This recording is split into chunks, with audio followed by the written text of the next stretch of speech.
오늘도 말씀 프린트물을 보겠습니다. 첫 번째 마태복음 24장 4절 봅니다. 예수께서 대답하여 이르시되 너희가 사람의 미혹을 받지 않도록 주의하라. 요한계시록을 보는 바른 안경 8번째 시간이고 예수님의 몸된 교회 목요 이야기 성경학교 358번째 시간입니다. 지금은 계속 마태복음 예수님이 직접 말씀하셨던 예수님이 오시기 전까지의 그런 우리 말세를 사랑하고 마지막 시대를 살아가는 예수님의 자녀들에게 어떻게 살아갈 것이며 또 어떤 것을 주의할 것이며 그렇게 말씀하셨던 마태복음 24장을 중심으로 요한계시록과 서로 이렇게 교차해서 계속 그 말씀을 함께 나누고 있습니다. 그래서 마태복음 24장에서 예수님이 핵심적으로 가장 중요하게 여겼던 것 중 우리는 그래서 그 말씀을 근거로 이 시대를 살아가야 되는 것이 맞거든요. 근데 그거의 가장 핵심 중에 핵심이 뭐였냐 하면 제자들에게 말씀할 때 다른 것이 아니라 많은 사람의 너희가 사람의 미혹을 받지 않도록 주의하라. 많은 거짓 선지자들이 많은 사람이 와서 예수님을 향해 가지 않고 다른 것을 향해 갈 수 있도록 미혹할 것이라는 것이겠죠. 그러면서 그 안에 많은 내용들 중에 어떤 세상적인 현상이나 전쟁이나 사건이나 그런 것에서 마음을 빼앗기지 말고 그리고 내가 언제 올지 시간과 때와 기한에 대해서 그것도 정해진 것이 아니기 때문에 그것에도 마음을 빼앗기지 말고 그래서 특별히 거짓 선지자를 조심하라고 예수님이 말씀하셨습니다. 그러니까 구약의 성경에서 봐도 마찬가지고 구약 성경에도 계속 예수님의 복음을 대적하는 거짓 선지자들이 굉장히 많아서 그 거짓 선지자들 때문에 그 당시에 선지자들도 굉장히 고통을 받고 또 오해도 받는 그런 일들이 있었고요. 또 지금 예수님이 오셔서 활동하던 그 시대에도 그래서 예수님이 끊임없이 이 산상수훈을 통해서도 마찬가지고 비유를 통해서도 말씀을 3년 반 동안 공생의 시간을 가는 삶을 사는 동안에도 끊임없이 종교의 영들과 싸움, 유대교에 속한 그거, 거짓 영과 잘못된 가르침과 잘못된 복음과 그들과의 끊임없는 계속 영적인 싸움을 하시면서 계속 말씀으로 그들의 잘못된 것들, 잘못 가르쳤던 것들을 고치며 그들이 어떤 자인 것들인 것에 대해서 조심하라고 계속 경계하고 말씀하셨던 것을 보게 됩니다.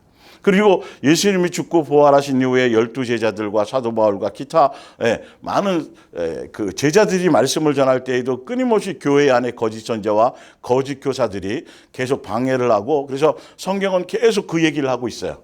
거짓 선지자들이 어떤 자들이고 거짓 선지자들을 속지 말라. 그러나 예수님도 마찬가지로 지금 말세의 시대를 살아가는 예수님이 재림하실 그날까지 살아가는 모든 이 시대에 살아가는 모든 사람들이 항상 경계하고 조심해야 될 것이 있는데 뭐냐 하면 사람의 미혹, 특히 사람의 미혹이라는 건 다른 것이 아니라 말씀을 통해서 성경을 가지고 예수님이 아닌 다른 거짓된 적그리스도 예수님이 이 땅에 오신 예수님에 대한 것이 아니라 주여 주여 하면서도 잘못된 종교의 사상과 잘못된 가르침과 그래서 예수님을 믿되 주여 주여 하되 열심히 하되 충성 다하고 헌신을 하되 헛되이 믿고 잘못 믿고 예수님을 우상 숭배하게 만드는 그들을 조심하라 라고 지금 말씀하고 계신 거예요. 그러면서 11절 12절에 그래서 거짓 선지자들을 분별할 수 있고 거짓 선지자들에 대해서 너희가 속지 않게 하기 위해서 예수님께서 마태복음 24장에 굉장히 중요한 키워드, 팁을 주셨단 말이에요. 힌트를 굉장히 강력한 힌트를 주셨어요. 그게 뭐냐면 거짓 선지자가 11절에 많이 일어나고 많은 사람들을 미혹하겠으며 12절에 그래서 거짓 선지자가 많이 나오고 많은 사람들을 미혹하게 돼서 그렇게 되면 나타나는 결과가 어떻게 나타나냐면 불법이 성함으로 불법은 다른 것이 아니에요. 많은 사람의 사랑이 아가페 사랑이 식으리라라는 이 키워드 제가 지금 몇 주째 계속 지금 11절 12절 이 부분을 계속 다루고 있죠. 너무도 중요하고 너무도 키워드이기 때문이에요.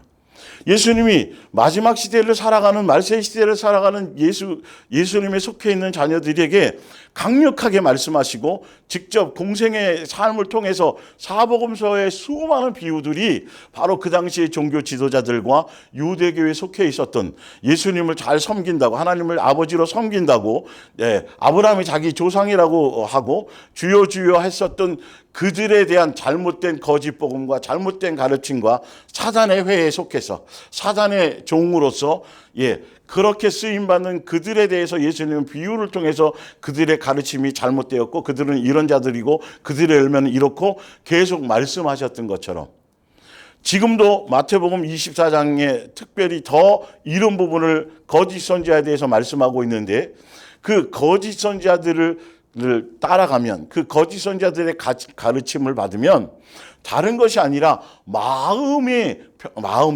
심령에 예수님에 대한 사랑, 또 예수님에 대한 인격, 예수님에 대한 성품, 온유함, 겸손함, 은혜의 끼, 감사의 끼, 이런 심령이 없어진다는 거예요.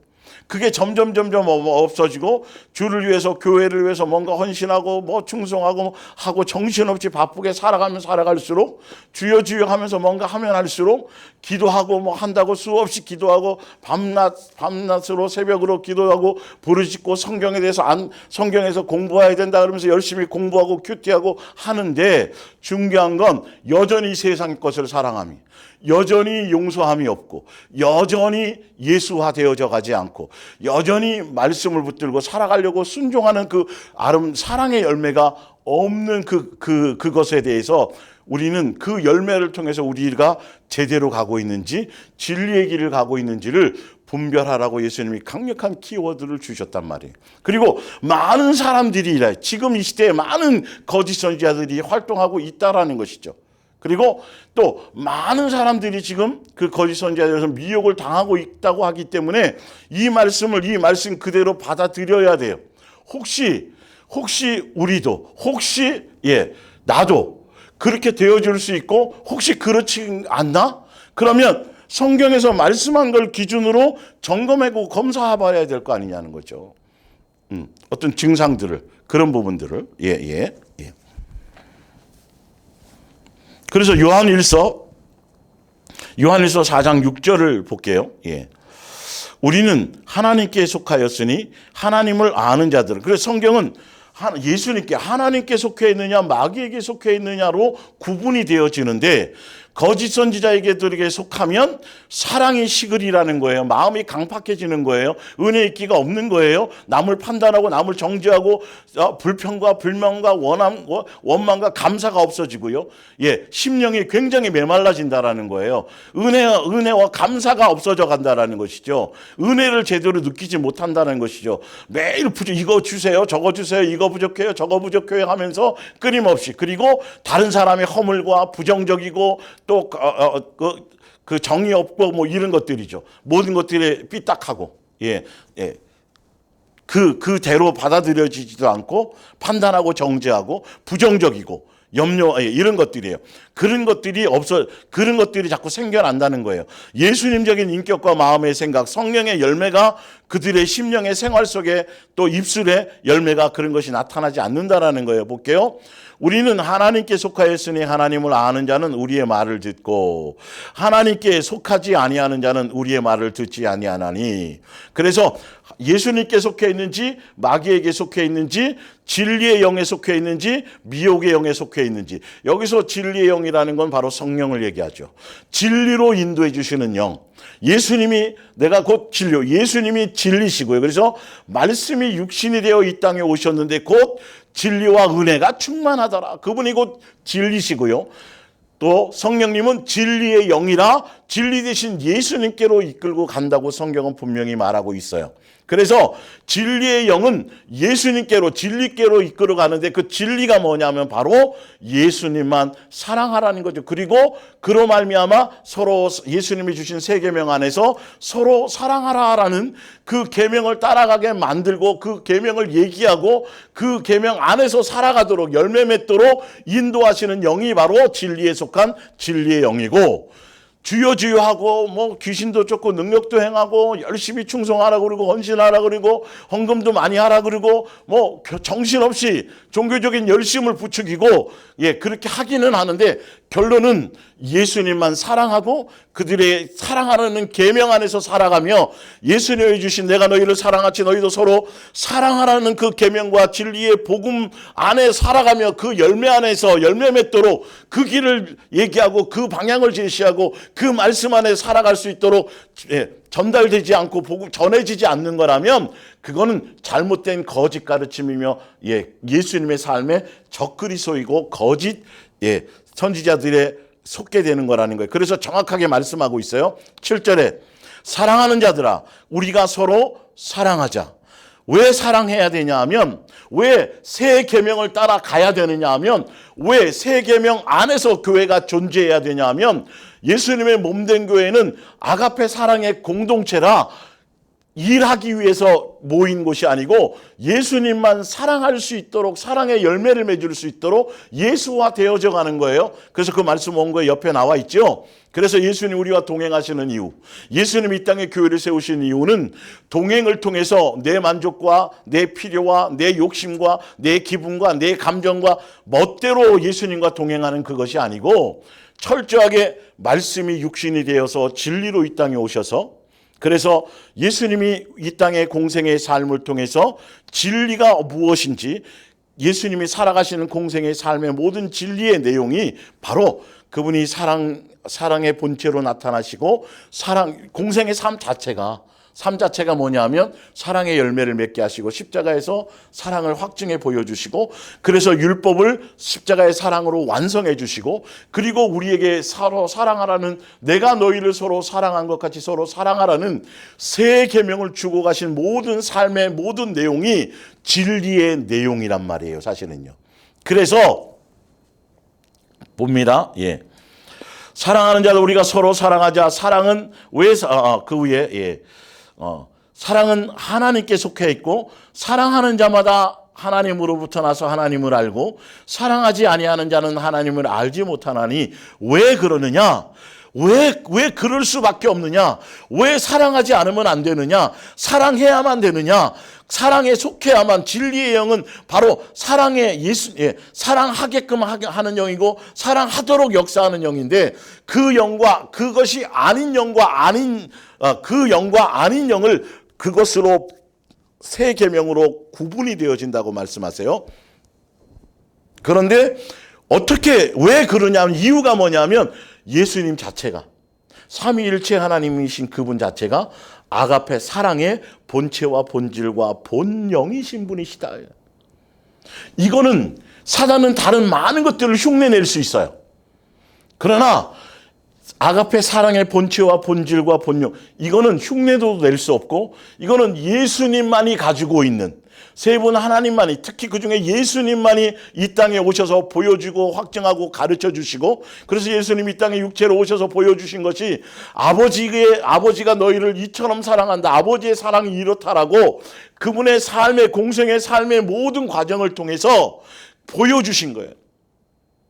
너희를 이처럼 사랑한다. 그 십자가에 주고 보여주시고 사랑으로 나타나셔서 사랑으로 살아가셨고 그래서 사랑을 가르쳐 주셨고 그리고 십자가의 사랑을 완성하시며 모든 것을 다 이루시고 그리고 우리에게 그래야 우리가 이제 아까 말씀드린 것처럼 말씀이 육신이 되어 예수님이 이 땅에 오셔서 우리에게 공생애를 통해 보여주셨잖아요. 그게 바로 사랑하라는 말씀을 보여주시고 우리에게 새 계명으로 주셨죠. 그러니까 우리는 예수님이 한 가족이 되기 위해서는 육체로 우리는 이 땅에 태어나서 이제는 이 말씀 안에서 말씀이 뭐냐면 바로 이 계명 안에서 새 계명 안에서 우리는 육신의 삶이 바로 말씀화되어져 가고 육신의 삶이 생활이 체질화되어 말씀의 체질화되어져 가는 이렇게 거듭나는 새 사람이 되어진다라는 건 예수화 되어진 말씀이 육신이 되신 그 예수님화 되어진다라는 거죠.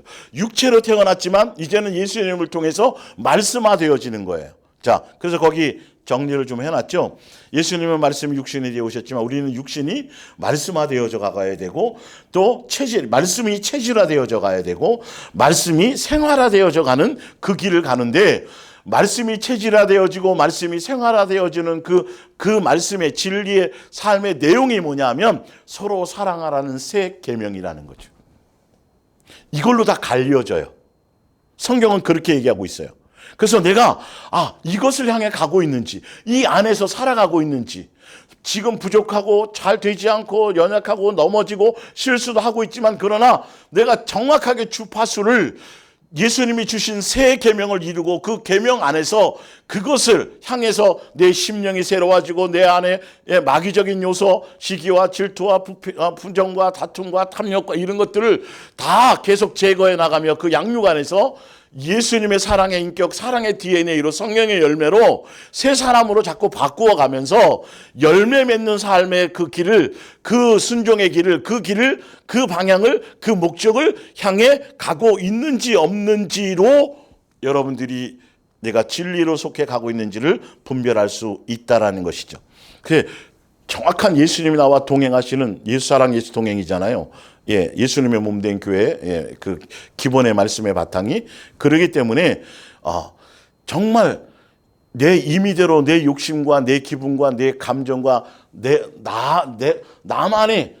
나만의 예수님을 따로 만드는 것이 아니라 말씀 안에서 그 뜻 안에서, 그래서 말씀 안에서 우리를 삶의 현장에서 우리가 예수님으로 말미암아 말씀을 순종하고 말씀을 이루어드리고 말씀대로 살아가는 삶의 체질화가 말씀화되어지는 체질화가 되어져가는 그 과정이, 그 길을 가는 게 예수님의 온전한 동행의 방향이고 목적성이라는 거예요.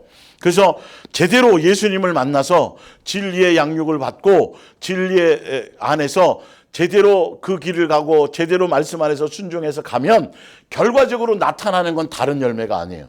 바로 내가 너희를 서로 사랑한 것처럼 서로 너희도 서로 사랑하라는 새 계명의 열매를 맺게 되는 그 길을 가게 된다라는 거예요. 이거는 전 세계 어느 교회이든지 정말 제대로 된 복음 안에서 이 말씀을 안에서 간다라면 어느 교회든지 동일하게 이 열매를 맺어야만 되고 이 열매를 맺는 것이 복음이 되어져야 되고 이 열매를 맺기 위해서 존재하는 교회가 진짜 교회이라는 것이죠. 근데 사단은 이것만은 절대 하지 않게 하는 거예요. 이것만은 향해 가도록 하지 않는다라는 것이죠. 그래서 거의 얘기가 없어요. 새 계명이라는 이 말씀 안에서의 가야 될 본질을 전혀 다루지를 않는다라는 것이죠. 지금 성경에서 그걸로 큰 키워드를 주셨다니까요. 한번 볼까요? 그러면서 사랑하는 자들아, 하나님이 이같이 우리를 사랑하셨은즉 우리도 서로 사랑하는 것이 마땅하도다. 우리가 살아가는 삶의 방향과 목적성이 예수님이 나를 사랑해 주신 그 사랑을 알고 우리가 마땅히 그 사랑을 우리가 받았고 용서를 받았고 탕감을 받았고 그 사랑을 우리가 경험했고 그렇다 한다라면 내가 살아가야 될 삶의 열매와 방향은 마땅히 예수님이 나를 용서하고 나를 사랑한 것처럼 나도 마땅히 그 삶의 길을 가는 것이 마땅한 길을 가야 되는데 그것의 방향성이 없다라는 거예요. 성도들이요. 교회 자체가 그 방향을 안 잡으니까요. 너무도 중요한 거예요. 이건요. 그래서 여러분들이 이 말씀을, 이 복음을, 천국 복음을 확실히 알고 제대로 깨달아서 바르게 여러분들이 제시할 수 있는 사람, 누가 물어본다라면 남편이 물어보고 아내가 물어보고 자식이 엄마 아니면 아버지 이제는 좀 제대로 예수님을 좀 믿고 싶어요. 어떻게 믿어야 돼요? 어떻게? 그럴 때 여러분들이 이 제대로 깨닫고 그 삶을 통해서 양육의 과정에서 깨닫고 예수님으로 알게 된 이 말씀을 근거로 말씀을 바탕으로 말씀을 제시해 줘야 된다는 거예요. 그래야 미혹당하지 않아요. 거짓 영들에게.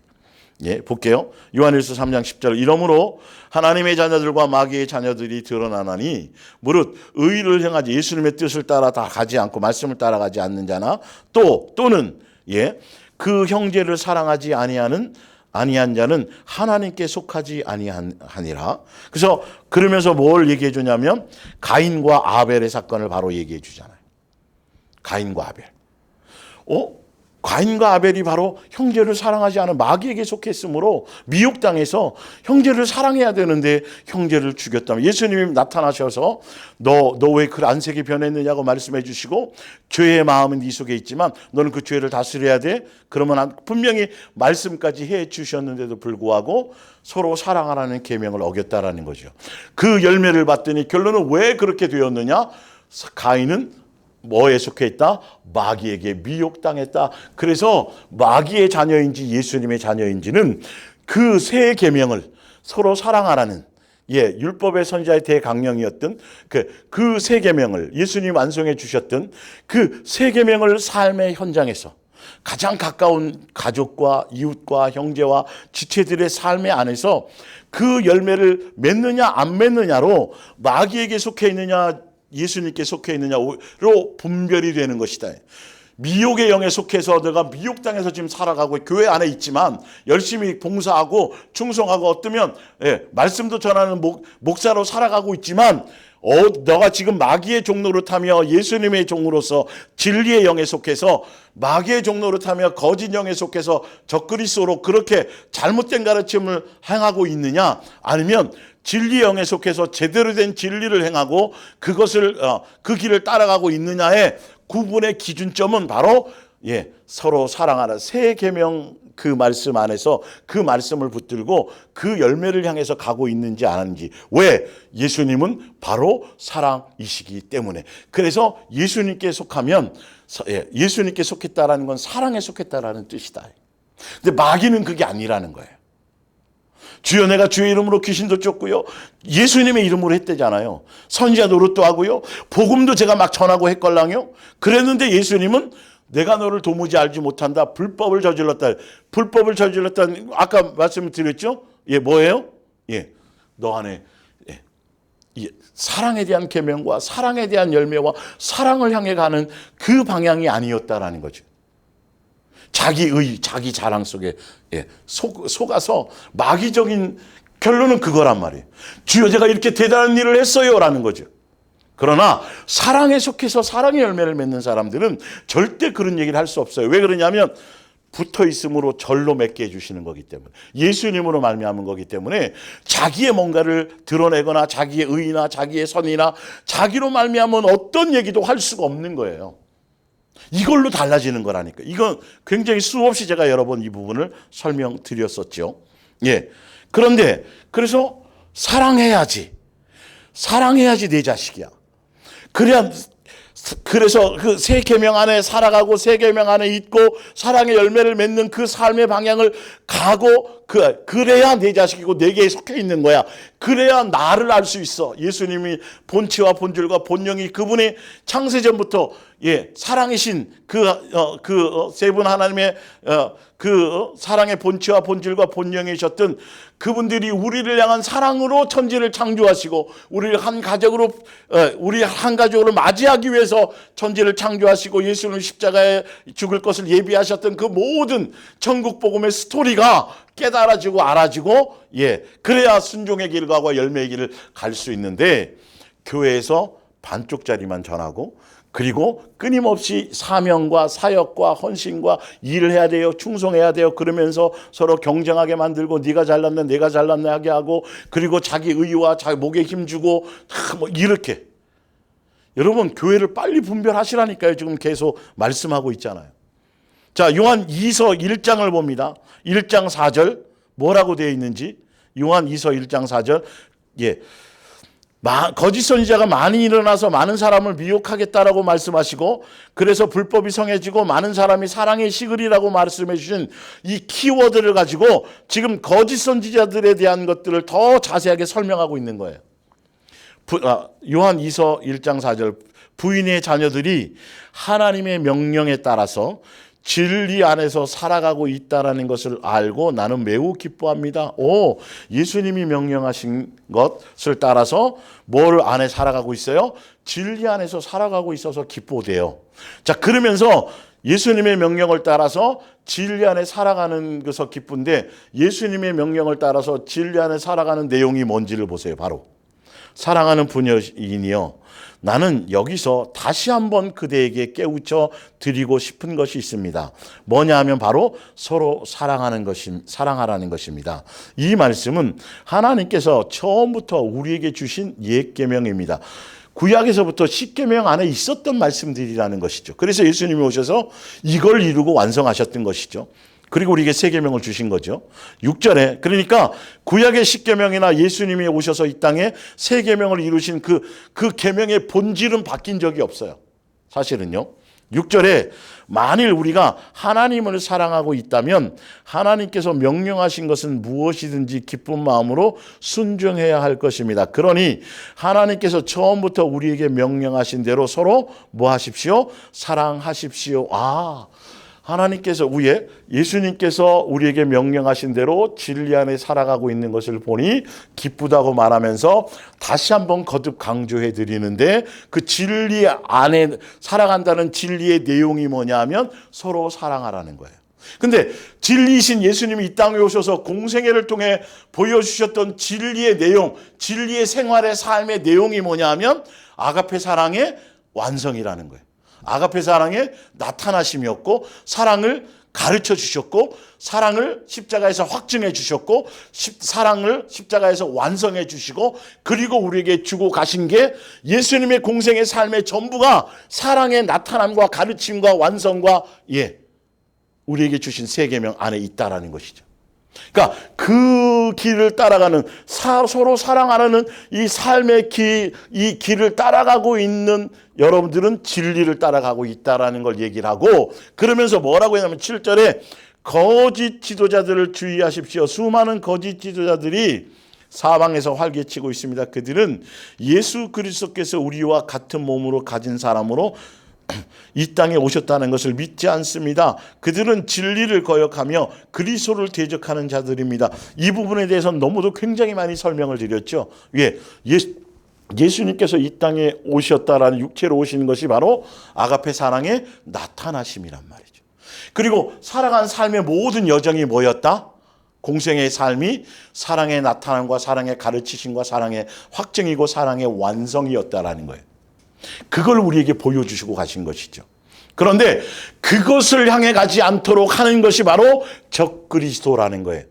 적그리스도는 빛의 천사로 가정하고 겉으로는 화려하고 학벌도 대단하고 여러 가지 능력도 대단하고 굉장히 아름답게 포장되어진 사람들이라는 거예요. 결론은 사랑하라는 것을, 그 계명을 따라, 그러니까 여러분들이 속해 있는 교회가 끊임없이 수도 없이 새 계명 안에서 사랑할 수 있도록, 사랑의 열매를 맺을 수 있도록, 아가페 사랑의 본질을, 그래서 교회가 서로 사랑하는 사랑의 공동체로서의 그 삶의 여정에 대해서, 그 방향 안에서 그 열매 안, 그것이 내 안에 이루어지고 나의 삶 안에서, 가족에서, 직장, 이런 것들을 향해 가는 복음의 내용이 아니라면 여러분 퀘스천을 붙여보셔야 돼요. 지금 성경의 내용이 그래요. 요한복음 15장 8절입니다. 너희가 열매를 많이 맺으면, 이 열매가 무슨 열매예요? 아가페 사랑의 열매예요. 예수님이 사랑이시니까 거기에 붙어 있으면 절로 과실을 맺어요. 서로 사랑하게 하기 위해서 내가 너희를 제자로 불렀다고 말해요. 그리고 사랑하면 아버지께서 영광을 받는다. 여러분 성경 다른 어떤 구절을 다 찾아보세요. 영광을 받는 것, 직접적으로 아버지께서 직접 우리 인간을 통해서 영광 받을 수 있는 영광에 대한 요소는 바로 사랑의 열매를 맺을 때예요. 서로 예수님 우리를 사랑해 주셨고, 사랑을 확증해 주고, 사랑을 가르쳐 주시고, 사랑으로 양육해 주셔서 그 사랑을 배워서 그 사랑의 열매가 인간들의 삶 속에서, 서로 지체들의 삶 속에서 사랑의 열매로 나타나게 될 때, 그럴 때 아버지는 창세전에 계획한 모든 걸 이루신 거기 때문에 그럴 때 아버지가 그것으로 기뻐하고 영광이 되는 거예요. 그리고 그 사랑의 열매를 맺는 삶의 여정의 과정을 보면서 세상 사람들도 그걸 보면서 누구에게 영광을 돌리냐면 아버지께 영광을 돌린다는 거예요. 이게 아버지께 영광이 되게 되는 거예요. 그러면 교회들이 다른 얘기를 하면 안 되는 거예요. 성도들이 삶의 방향 속에 내가 정말 이 영광된 삶을 사느냐, 이것에 초점을 맞춰야 되는데 그러면 새 계명을 이루어 가야 되는데, 사랑의 완성을 이 세 계명을 따라가야 되는데, 서로 사랑할 수 있는 능력을 따라가야 되는데, 그러면 이 명제가 떠오르면 그다음부터는 이제 퀘스천이 될 거 아니에요. 그럼 어떻게 하지? 어떤 방법이지? 그래야 뭔가 답을 얻어가는데 이 명제 자체가 주어지지 않는다고요. 종교적인 교회에서는요. 끊임없이 일하고 봉사하고 헌신하고, 오늘도 요번 주일 가면 이거 해야지 저거 해야지, 또 요번에 어떤 행사가 있지, 헌신 예배가 있지, 여전도에 또 뭐 바자회가 있지, 뭐가 있지. 전혀. 여러분, 거짓 선지자가 여러분 정말 뿔난 게 아니라니까요. 그럴듯하다니까요. 여러분, 상 받습니다. 천국에서 예수님 앞에 아주 가면 여러분 많은 고구를 차지할 것입니다. 예수님이 끝없는 거예요. 그러나 실체가 없는 얘기들을 한단 말이에요. 지금 성경에 나와 있는 이 말씀 이 자체, 이거를 붙들고 가기도 지금 그거 해나가기도 바쁜데요. 거짓 선지자들은 결론은 세 계명에 대해서 중요하게 다루지 않는다는 거예요. 성도들이 삶이 바뀌고 그 마음에 예수화되어져서, 그래서 삶의 열매에, 그래서 가정이 온전히 세워지고 관계가 새로워지고 원수되었던 것들이 풀어지고 예수님적인 열매, 예수님이 우리를 통해서 우리를 용서해주고 우리를 살려주시고 우리에게 예수님의 마음과 인격과 성품을 부어주셔서 결론은 또 하나의 작은 예수가 되도록 하길, 그게 예수님의 자녀잖아요. 그렇게 하려는 이 절대적인 복음의 진리, 왜 그래야 되냐면 세 분 하나님의 본체와 본질과 본영이 뭐라고요? 아가페 사랑이시라니까요. 이걸 닮아야 된다니까요. 이 유전자를 우리에게 심어주시려고 이 땅에 오셨다니까요. 사실은 그 유전자를 우리의 심령에 심어주는 과정이 우리가 육체로 살아가는 양육의 과정이라니까요. 교회는 아가페 사랑을 배우고 사랑을 실천하고 사랑의 열매를 맺는 사랑의 장이 그 공동체예요. 사랑의 공동체예요. 사랑의 공동체예요. 영혼을 구원하는 게 가장 큰 사랑, 이런 헛소리 하지 말고요. 그거는 멋대로 말하는 거고요. 사실은 그게 그 부분이 일부 포함될 수 있는데, 더 중요한 건 뭐 하고 있어요. 사실은 그런 얘기 해놓고 그 얘기하는 교회들이 다 무슨 뭐 만들려고 하는 것이 목적이에요? 진짜 사랑의 열매를 맺는 그것을 위한 것이 아니라 교인 만들려고 그 얘기를 써먹는단 말이에요. 자기 멋대로 만들어서 교회 새 불리려고. 그게 예수님 당시에 유대교에 속한, 종교에 속한 자들은 다 그런 것이에요. 예수님 이름 얘기하죠. 주를 위한다는 얘기를 하죠. 그러니까 성경을 제대로, 말씀을 제대로 제시받지 못하면 속아요. 거기에 수많은 사람들이 이단에 빠져서 그게 진리라고 생각하고 지금 이단들이 얼마나 많이 부흥하고 있고 거기에 전 재산 팔고 시간 팔고 하는데, 여러분 객관적으로 보면 참 안타깝죠. 그죠? 몸도 팔고, 그죠? 끝없이 그들이 군림하고 종살이 시키는데도 너무 지금 정상적인 교회 안에 있으면서도 지금 성경의 말씀의 진리의 본질을 따라가지 못하고 있는 이 실체를 예수님이 보시고 안타까워할 거라는 그것을 내 자신을 돌아보는 그 말씀에 붙이면, 우리도 장담할 수 없기 때문에 말씀의 근거에서 성경에 제시하는 것을 보고 거기에 맞추어서 우리가 내 생각을 성경에다가 내 생각에 성경을 맞추는 게 아니라, 이게 종교의 영은 그렇게 해요. 설교를요. 이상하게 각색을 해서. 그런데 진리에 속하면 우리의 생각을 말씀에 맞춰야 된다니까요. 이게. 그래야 걸러지는 거예요. 그래야 내 속에 있는 정과 욕심이, 정체가 드러나니까 내 속에 역사하던 악한 영의 그 모든 찌꺼기들이 떠나갈 수밖에 없어요.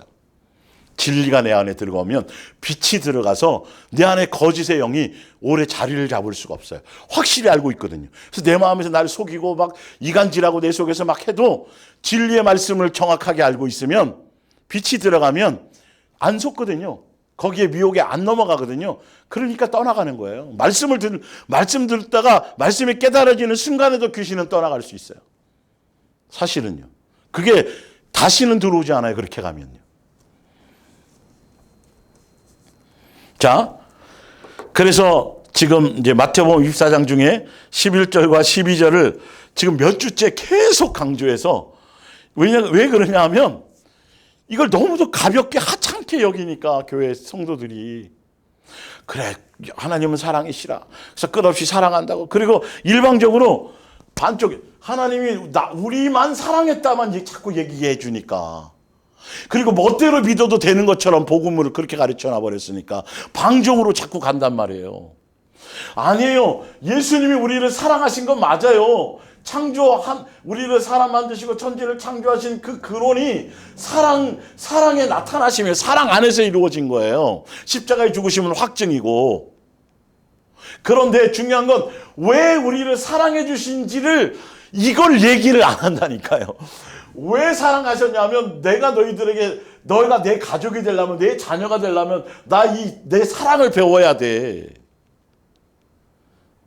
외국인이 우리나라 교회하려면 우리나라 언어를 배우고 우리나라 문화를 배워서 그 안에 들어올 수 있어야 되는 거 아니에요. 세자로 책봉을 받아도 왕이 되려면 왕의 수업을 해야 된다니까요. 예수와 되어져가는 그래서 왜 그랬냐 하면 이걸 통해서 내가 너에게 사랑을 보여주고 가르쳐주고 나타내주고 해서 이것을 배워서 너희도 뭐 하라고 서로 사랑해서 사랑의 열매를 맺어서 1계명과 2계명 그래서 2계명까지 3계명까지 다 순종해 나가는 게 예수님만 사랑한다라는 이 1계명을 완성하는 거라. 1, 2계명은 분리될 수 없어요. 동전의 양면처럼. 2계명까지 1계명만 자꾸 얘기하잖아요. 교회에서도 이 부분을. 그래서 2계명 사랑은 뭐 쌀 팔아주고 뭐 어려운 사람 도와주고 이걸로 다 2계명을 이상하게 퉁쳐버리는데 큰일 나요, 여러분. 그게 아니에요. 예수의 인격이, 예수님의 성품이, 예수님의 마음이 실제적으로 예수님처럼 살아가는 삶의 그 열매의 여정이 내 속에 있어야 돼요. 이거는 기본적으로 고난이 기본으로 따라가야 되는 길이고요. 복음의 진리의 진수를 제가 지금 성경적인 걸 제가 설명을 드리는 거예요. 반쪽짜리 복음에 그냥 빠져갖고 헬렐레해서 나를 위해서 죽으셔서 나를 위해서 죽으신 분이 너희 위해서 뭘 해주지 않겠느냐 그러면서 이상한 소리하고 예수님을 우상 숭배하듯이 무슨 종부리듯이 성령님도 그렇게 종부리듯이 하고 예수님이 사랑해 주신 이유는 예수님의 사랑을 배워서 너도 나 예수처럼 되라는 소리예요. 사랑의 열매를 실제로 열매를 맺으라는 소리예요. 그것으로 영광을 받은 너 그걸 보니 그래서 자신이 나가서 행동을 바르게 하고 하면 부모가 칭찬을 받고 영광을 받잖아요. 그 녀석 가정교육 잘 받았다고. 그런데 집에서 오냐오냐 키움받고 좋은 옷 입혀주고 용돈 해달라는 거 다 사주고 집에서 그렇게 부모의 사랑을 그만큼 받았는데 결론은 나가가지고는 전혀 개차반으로 싸가지 없는 인간으로 그렇게 하면 그거는 부모에게 영광이 되는 게 아니죠. 있을 수가 없는 일이죠. 자, 이제 다시 이제 두 번째로 이제 넘어갑니다. 거짓 선지자들에 대한 키워드 또 주신 게 두 번째가 있어요. 23절에 그때 사람이 너희에게 말하되 보라 그리스도가 여기 있다 혹은 저기 있다 해도 믿지 말라. 24절 거짓 그리스도들과 거짓 선지자들이 일어나서 이제 미혹을 하는데 미혹의 방법 중에 하나가 뭐냐면 큰 표적과 기사화를 보여서 할 수만 있으면 택하신 자들도 미혹하리라. 그래서 지난주에 이거 설명드렸죠. 그들은 진짜 예수님도 미혹하고 막 시험했잖아요. 그것처럼 예수님의 뜻대로 말씀대로 진리대로 사랑의 열매를 맺으며 제대로 양육의 길을 가며 그렇게 가는 사람들조차도 그들이 할 수만 있다면 그렇게 하려고 그게 사명이에요. 그들은요. 수단 방법을 가리지 않고 어떻게 해서든지 미혹하려고 하는 것이 그들의 사명이라는 거예요.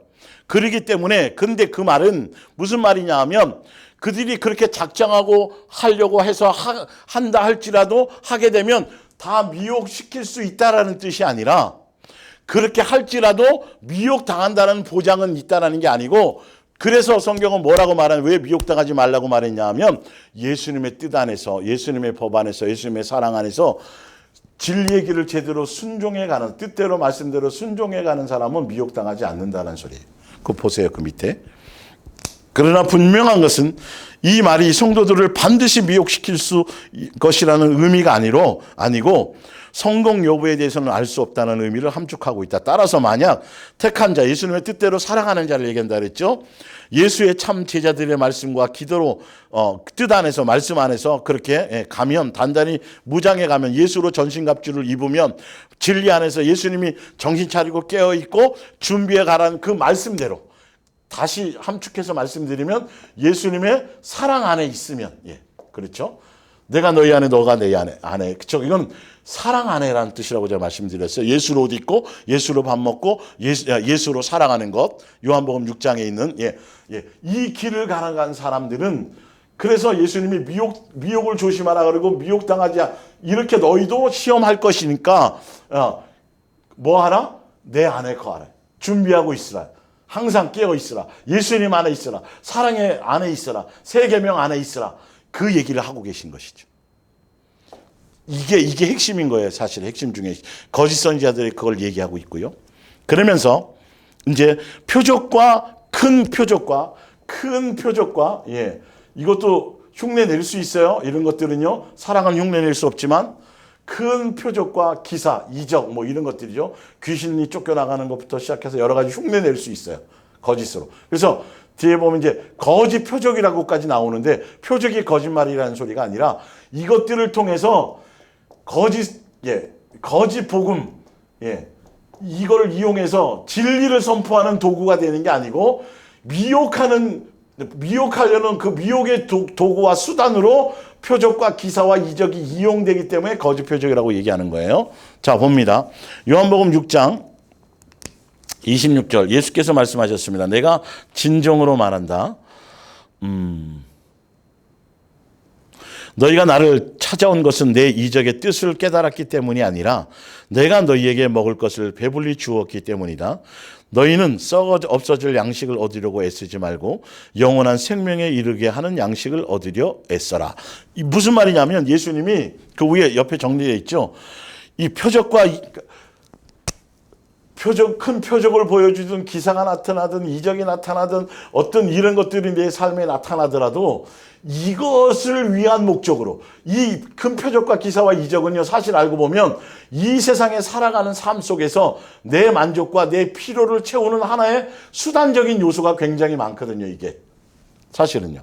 그런데 이 자체를 위해 목적으로 가지 말고 표적을 경험했든 이적을 경험했든 기사를 경험했든 간에 중요한 건 영생의 말씀을 따라 영생하기 위해서 진리이신 예수님을 따라가는 영생을 따라가는 진리의 말씀을 따라가는 이 삶을 살아가기 위한 목적으로만 가라. 표적과 기사와 이적을 너의 삶에서 경험하더라도. 그래서 예수님이 요한복음 6장에 그 얘기를 하고 계시거든요. 그런데 사람들이 끝없이 예수님 앞에 나올 때 예수님 자체를 목적으로 하는 것이 아니고 예수의 살을 먹고 예수의 피를 마시고 예수님 자체로 예수님으로 살아가려고 하는 목적이 아니라 예수님을 통해서 주시는 큰 먹고 배부른 거, 병 고침 받는 거, 이적을 행함 받는 거, 뭐 이런 것들이죠. 큰 표적과 기사와 이적을 행하는 이 수단과 도구로만 예수님을 추종하거나 이것만 이 정과 욕심을 이루기 위한 수단으로 따라가게 된다면 사단이 그걸 통해서 너희는 뭐 할 거다? 미혹할 거다. 미혹당하지 않으려면 나와 있죠? 영원한 생명에 이르도록 하는 양식을 얻으려고 가야 돼요. 예수님이 목적이 돼야 돼요. 그러면 표적과 기사와 이적을 삶 속에서 경험해 주시고 나타내 보여주셔도 이것을 향해 가지 않기 때문에 이것이 목적이 되지 않기 때문에 또 이것을 나의 삶의 수단으로 삼지 않기 때문에 미혹당하지 않는다라는 거죠. 자, 봅니다. 누가복음 10장 17절에 지난주에도 이거 설명드렸던 것들이에요. 70인이 기뻐하며 돌아와 이르되 주여 주의 이름으로 귀신들도 우리에게 항복하더이다. 내가 너희에게 뱀과 정갈을 밟으며 원수의 모든 능력을 제어할 권능을 주었으니. 이걸 다 예수님께서 주시는 거예요. 은사로 주시거든 무엇으로 주시든 예수님으로 말미암아 주셔야 이런 것들이 귀신 것들이 나타날 수 있어요. 예. 너희를 결코 해칠 자가 없으리라. 그런데 예수님이 결론을 내어주시잖아요. 성경에. 그 은사를 통해서 나타나서 귀신이 쫓겨나고 어떤 좋은 이적과 표적과 이런 것들이 너의 삶 속에 나타나더라도 그것으로 기뻐하거나 그것으로 만족이 되거나 그것이 목적이 되지 마라. 그러나 귀신들이 너에게 항복하는 것으로 기뻐하지 말라. 이렇게 성경에 써놨잖아요, 여러분. 근데 많은 사람들이 기도원 쫓아다니고 여기 쫓아다니면서 계속 이런 것들을 구하고 지금도 거기에 여기 휩쓸리고 저기 휩쓸리고 지금도 가서 머리띠 밀고 너희의 이름이 하늘에 기록된 것으로 기뻐하라 하시니 너의 이름이 하늘에 기뻐된 하늘의 호적에 딱 올라가면 그때부터 예수님의 자녀이기 때문에 하늘나라 상속자이기 때문에 하늘나라 상속자로서 예수님이 가신 그 사랑의 길, 사랑을 완성하고 나타내고 가르쳐주고 완성하신 그 길을 가기 위해서 가신 그 공생의 고난의 그 길을 우리도 같이 양육의 길로 가게 되는 걸 얘기하는 거예요. 양육의 길을 가는 그 길, 영생하는 길, 상속자의 길, 고난의 예수님이 가신 그 고난의 그 길을 영원한 기쁨을 위하여 가는 그 길을 강하는 것에 목적을 두어야지 표적과 이적과 기사가 은사 주셔서 은사를 통해서 나타났던 그런 것으로 기뻐하는 요소가 돼서나 만족이 돼서는 안 된다. 그리고 또 한 가지 명심해야 될 건 이런 은사조차도 사실은 12제자에게 주셨잖아요. 끝없이 많은 것들이. 그 은사를 가지고 절대 성경에 나옵니다. 읽어드릴게요. 바로 이 은사는 교회 공동체를 유익하게 하는 거예요. 이 교회 공동체를 유익하게 하는데 유익하게 한다라는 건 A라는 사람이 받은 그 은사를 가지고 자기 자신만을 위해서 사용되는 은사가 아니에요. 이거는 그런 용도로 준 것이 아니에요.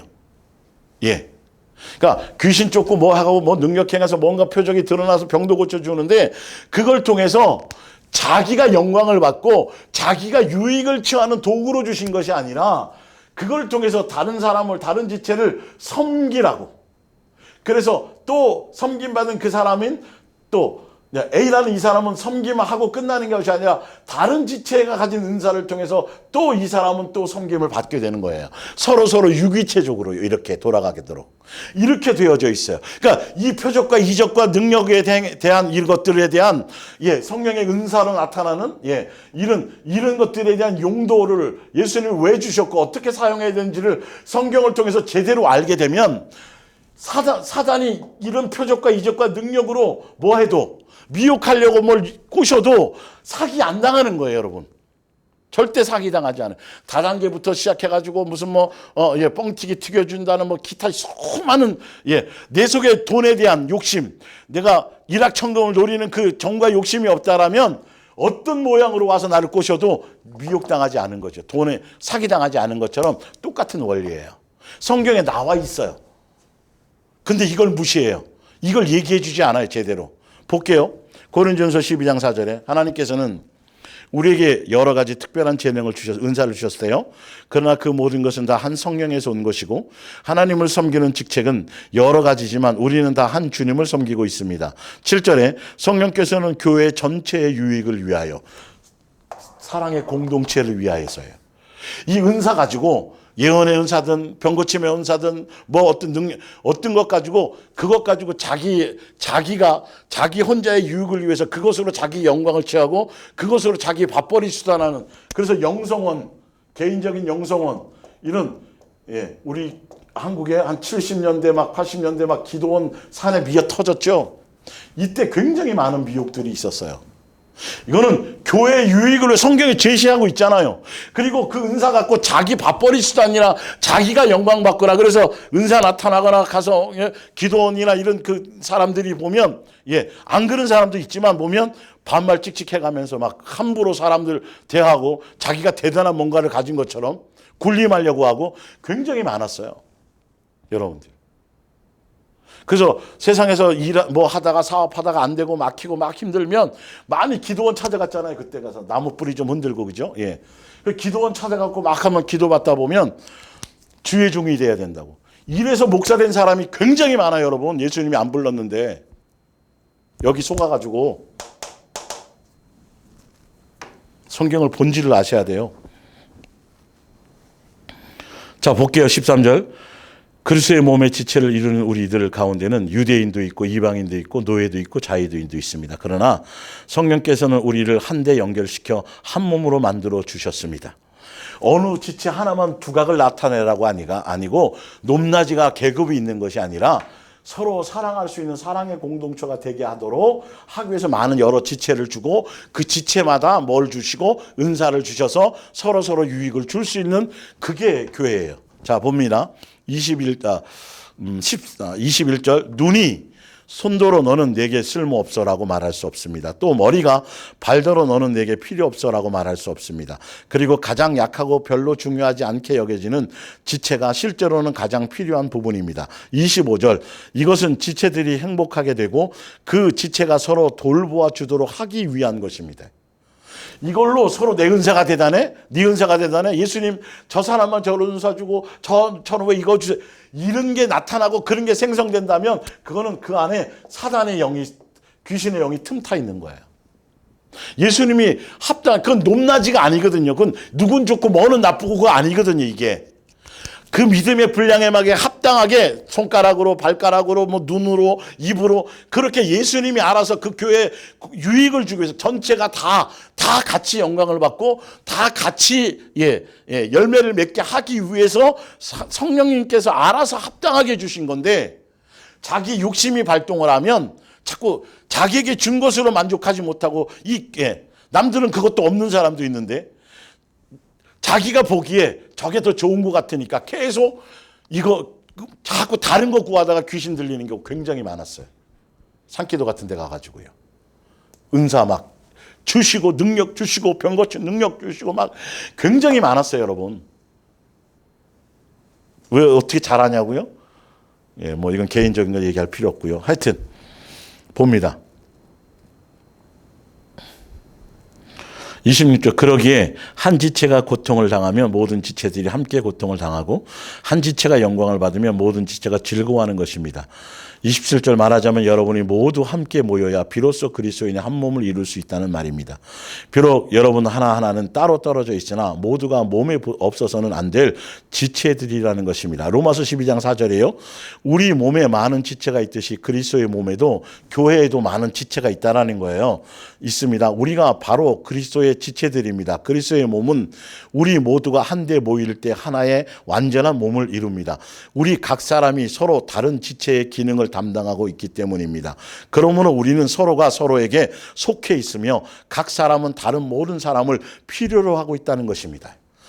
어느 은사 하나 가지고 두각을 나타내거나 영광을 받거나 그것으로 이러면 여러분 큰일 나는 거예요. 목사가 그래서 강단에서 목에 힘주고 자기가 큰일 다 형제요 지체요 다 역할이 틀릴 뿐이라니까요. 그래서 각각의 그것을 존중하는 거라니까요. 높낮이가 돼서는 안 된다는 거니까요. 이거 부분은. 에베소서 4장 2절 겸손하고 온유한 사람이 되며 사랑으로 서로 결점을 덮어주고 서로 참아주는 너그러운 사람이 되어야 합니다. 성령에 의지하여 하나가 되도록 항상 힘쓰고 서로 평화롭게 살아야 합니다. 우리는 모두 한 몸의 지체들입니다. 우리는 같은 성령을 받았으며 부름을 받은 우리의 소망도 가야 될 우리가 다 부름받은 이유와 목적도 하나고 가야 될 목적 그것에 대한 소망도 하나고 그래서 각각이 다 모양은 틀리지만 은사도 다 틀리지만 공동체로서 사랑을 이루며 열매를 맺는 그 지체로 서로 섬기고 서로 온유하면서 이것 때문에 교회가 존재하는 거예요. 일과 사역 때문이 아니에요. 그게 목적성이 아니라. 은사를 가지고 자기의 뭔가를 드러내는 것이 아니라 내 은사를 가지고 손은 반드시 숟가락을 떠서 먹여주고 그 역할을 해야 돼요. 손이 스스로가 먹을 수가 없어요. 기능이 다 틀리니까. 그런데 지금 그렇게 되어지면 큰일 나. 교회가 지금 이렇게 병들었다니까 세속화되었다니까요. 성경에 나온 대로 가지 않고 있기 때문이에요. 자, 고린도전서 13장 1절. 내가 비록 지금까지 배운 일이 없는 그러니까 13장 1절부터 2절 3절 봅니다. 4절까지 다 뭐냐 하면 은사에 대해서요. 고린도전서 12장 로마서 12장 또 베드로서 보면 은사의 종류나 내용이 굉장히 많아요. 사실은요. 뭐 기회가 되면 읽어보시고요. 예전에 해드렸지만 제 고린도전서 14장에서 나오는 것처럼 은사가 여러 가지, 방언의 은사, 예언의 은사 뭐부터 시작해서 산을 옮길 만한 믿음도 여기서 믿음도 은사로 주시기도 하고요. 그리고 또 복음을 전하는 모든 거 구제 나오죠.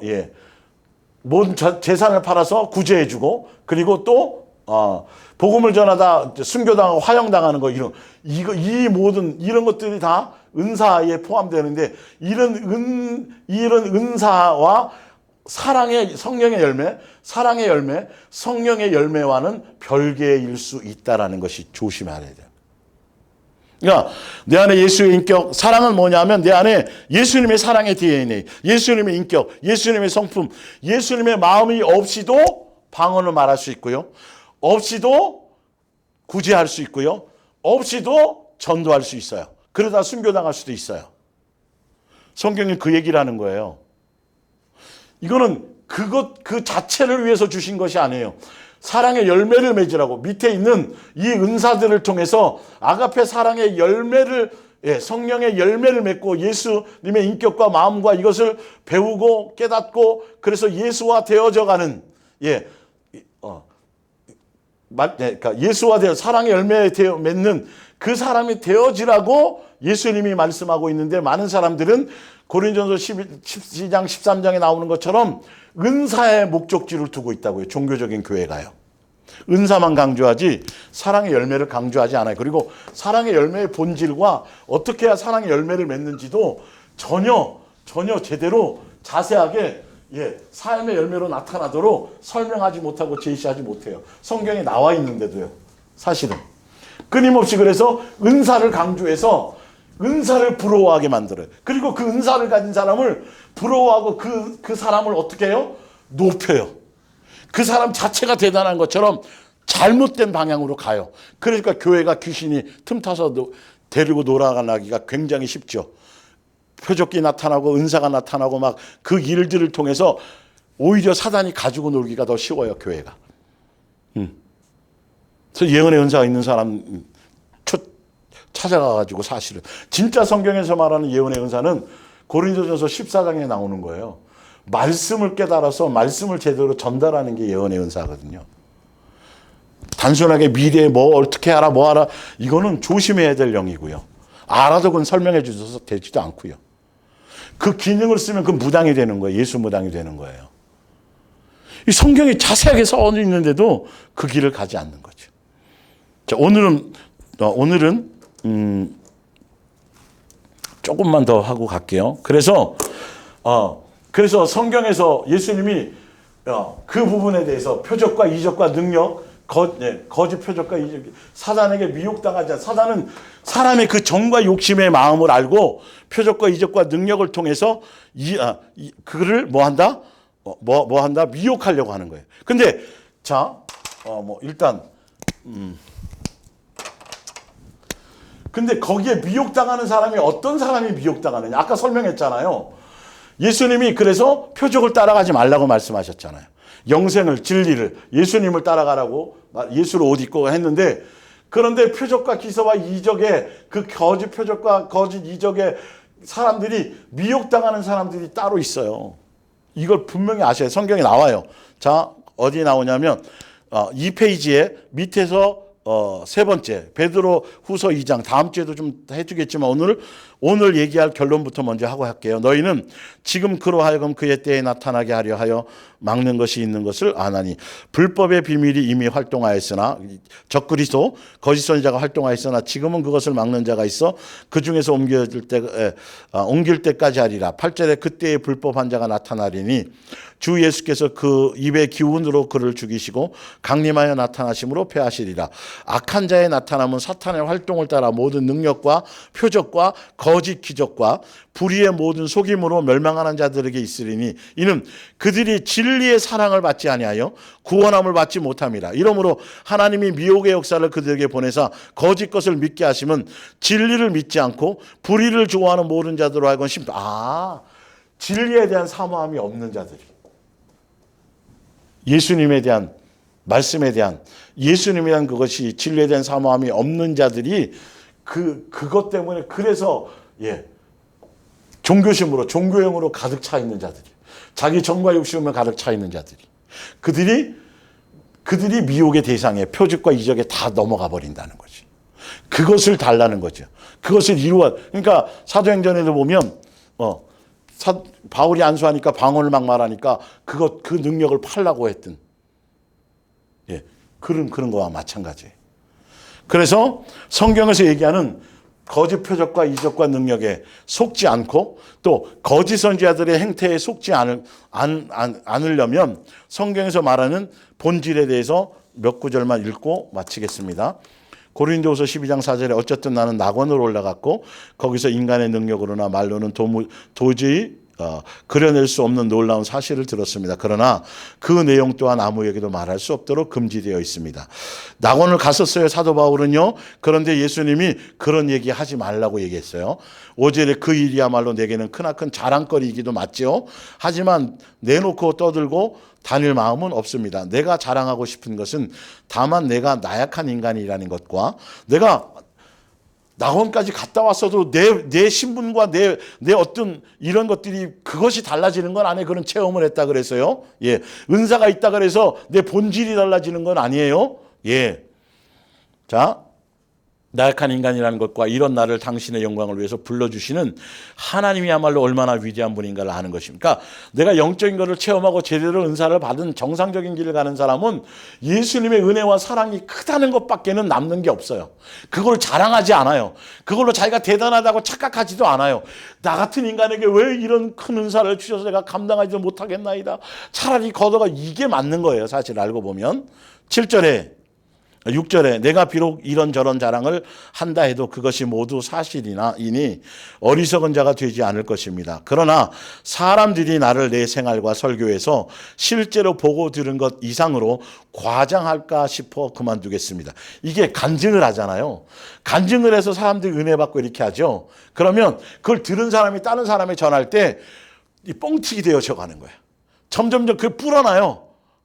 그러면서 결과적으로는 알고 보면 그걸 간증하는 사람이 대단해지고 그 간증을 하는 사람이 예수님 보시기에 그 사람이 엄청나게 위도하고 엄청나게 대단하기 때문에 그 사람에게 뭔가 있는 것처럼 이게 사단이 그래서 예수님이 그렇게 될까봐 지금 말씀하시는 거예요.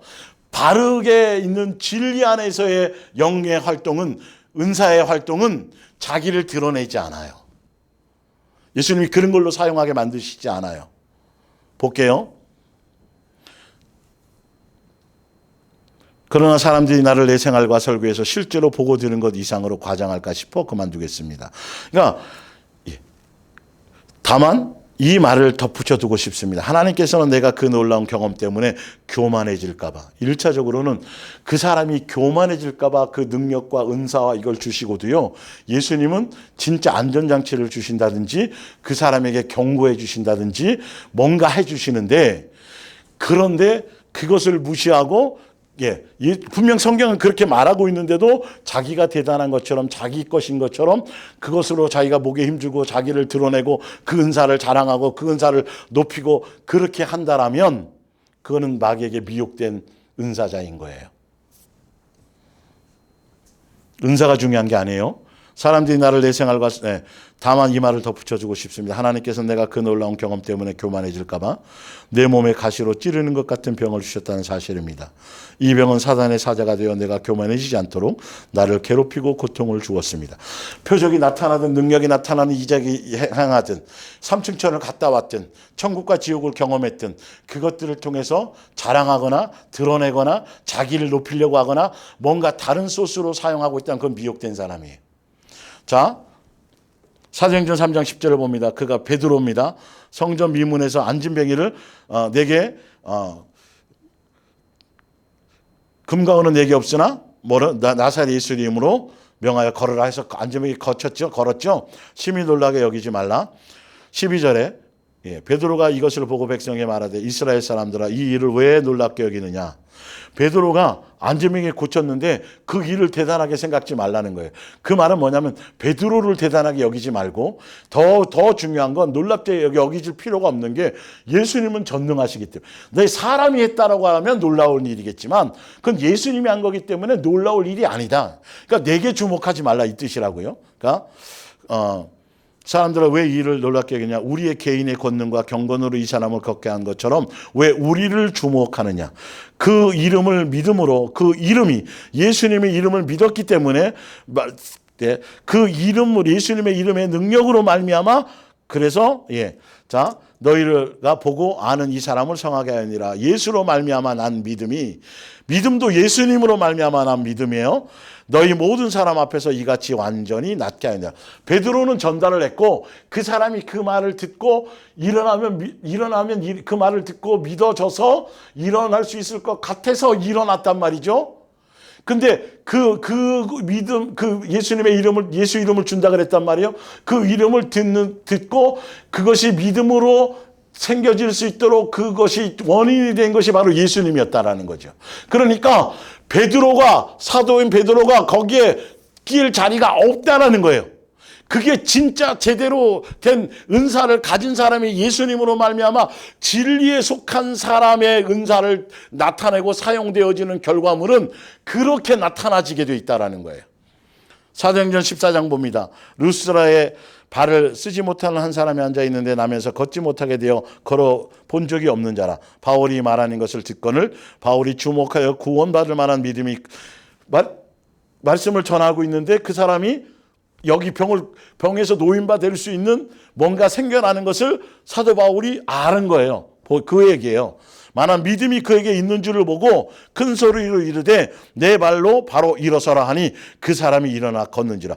그 말이 믿어졌기 때문에 일어난 거예요. 한 번도 걸어본 적이 없었는데. 의심했다면 못 일어나죠. 그 말만 듣고 일어났다니까요. 예. 근데 그게 예수님께로부터 왔다라는 소리예요. 큰 소리로 이르되 네 발로 바로 있어라 하니 그 사람이 일어나 걷는지라. 무리가 바울이 한 일을 보고 루가온이야 방언으로 소리질러 이르되 신들이 사람의 형상으로 우리 가운데 내려오셨다. 바나바는 제우스라 하고 바울은 그 중에 말하는 자이므로 헤르메스라 하더라. 13절에 시와 제우스 신당의 제사장이 소와 화환들을 가지고 대문 앞에 와서 무리와 함께 제사하자고 하니 14절에 두 사도 바나바와 바울이 듣고 옷을 찢고 무리 가운데 뛰어나가서 소리 질러서 이르되 여러분이 어찌하여 이러한 일을 하느냐. 우리도 여러분과 같은 성경을 가진 사람이라. 여러분에게 복음을 전하는 것은 이런 헛된 일을 버리고 천지와 바다와 그 가운데 만물을 지으시고 살아계신 하나님께로 돌아오게 하려 함이라 이 말이죠. 이건 우리의 것이 아니고 내 능력과 내 영성이 아니라 예수님이 나를 통해서 예수님의 모습을 드러내도록 사람을 따라가고 사람의 미혹받지 않고 예수님을 주로, 예수님을 구세주로, 너희가 십자가에 못 박혀 죽인 그 예수님을 주로, 구세주로, 메시아로 믿고 섬기라고 우리를 도구 삼아 예수님이 나타내 주신 것이고 그 사람에게도 믿음을 주고 걸을 수 있는 믿음을 주고 그 믿음을 형성시켜 준 것도 예수님이고 우리는 아무것도 아니다라고 옷을 찢으며 얘기했단 말이죠. 이게 정상적인 은사예요. 은사자들의 모습이에요. 그런데 이런 모습이 아니면 여러분 그거는 그 사람은 미혹된 사람이에요. 거짓 선지자예요. 본인도 몰라요. 가다가 많이 미혹당하거든요. 처음부터 그렇게 되는 게 아니라 가다가 미혹당해요. 말씀을 모르니까. 원리를 모르니까. 마지막입니다. 마태복음 7장에. 그래서 마태복음 7장이 말씀이 나온 거예요. 거짓 선지자들을 삼가해라. 무엇으로 그러니까 겉으로는 알 수가 없다. 표적도 행하고 이적도 행하는 능력이 나타나기도 한다. 겉으로는 양의 탈을 써서 아름답게 보인다. 겸손하게도 보인다. 겉으로는 빛의 천사가 가정될 수도 있다. 그러나 그들의 열매를 알라. 그들은 자기를 드러낸다. 자기를 자랑한다.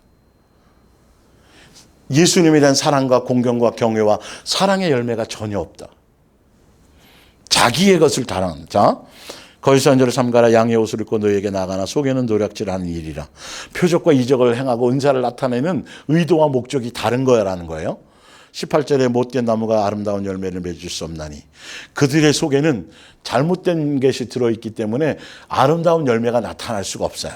그러므로 그들의 열매로 그들을 알리라. 21절에 나더러 주여 주여 하는 자마다 다 천국에 들어갈 것이 아니요 다만 하늘에 계신 내 아버지의 뜻대로 행하는 자라야. 세 계명 안에서 사랑의 열매를 맺고 그 복음을 따라 그 길을 따라 진리의 길을 따라가는 사람들만이라는 소리예요.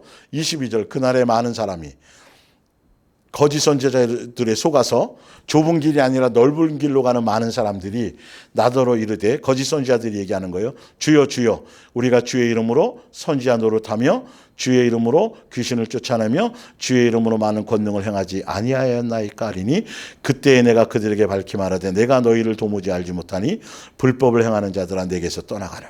사도 바울과 바나바와 또 베드로가 나타나는 모습과는 완전히 틀리죠. 나타난 열매는, 그러니까 나타난 결과는 병도 고쳤을 수도 있고 선지자 노릇했을 수도 있고 귀신도 쫓았을 수도 있는데 열매가 완전히 틀려요. 그들의 모습으로는요. 당당하게 떳떳하게 제가 이런 걸 행했어요. 제가 이런 것들을 하고 했어요. 저 칭찬해 주고 저 상급 주세요. 이런 뜻이고, 베드로나 바나바나 사도 바울은 그것을 전혀 자기의 뭔가를 전혀 나타내지 않은 안진뱅이를 일으켰는데도요. 평생을 걷지 못했던, 걸어본 적이 없는 사람을 일으켰는데도 조금도 거기에 대해서 절대적으로 옷을 찢어가면서 자기를 부인해가면서 오로지 그건 예수님의 것이고 예수님을 말미암고 너희는 예수님을 높여야 되고 예수님만 생각해야 되고 예수님만 따라가야 되는 거야.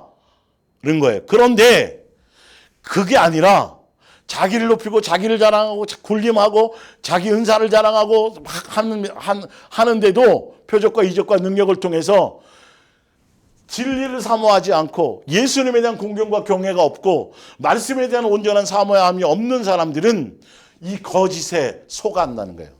표적에 속아 넘어간다는 거예요. 그것으로 미혹하려는 의도를 모르고 진리가 없기 때문에 예수님이 그대로 놔두신다는 거예요. 제대로 아셔야 돼요, 여러분. 성경에서 말씀하고자 하는 핵심이 무엇인지. 그래서 오늘은 여기까지야. 그래서 마태복음 7장에 다 주여 주여 하는 자마다 천국 들어갈 것이 아니요 라는 그 뒤의 내용의 의미를 여러분들이 더 확실하게 아셔야 돼요. 표적 자체에 속을 필요가 없어요. 사실은요. 진짜 큰 표적과 이적은 나 같은 사람이 예수화 되어져 가는 것. 은혜의 끼가 넘치는 사람, 온유한 사람, 겸손한 사람, 자랑하지 않는 사람, 부의를 기뻐하지 않는 사람, 사랑의 열매, 성령의 열매가 나타나는 사람으로 예수화 되어져 가는 새 사람으로 달라지고 거듭나고 변화되는 이 삶의 이 과정이 예수님께서 보시는 가장 큰 이적이에요. 가장 큰 표적이에요. 그래서 예수님이 십자가에서 죽음을 통해서 이 사랑에 대한 확증과 완성을 이루신 거예요. 이 큰 이적과 이 큰 표적을 무시하고 자꾸 생활 속에서 나타나는 이런 것들, 내 정과 욕심과 필요를 채우는 어떤 그런 것에 쫓아다니다간 귀신에게 속아서 마귀의 종로로 타며 잘못된 길로 가기가 확률이 99.99%가 될 수도 있다는 것이죠. 오늘 여기까지 하겠습니다.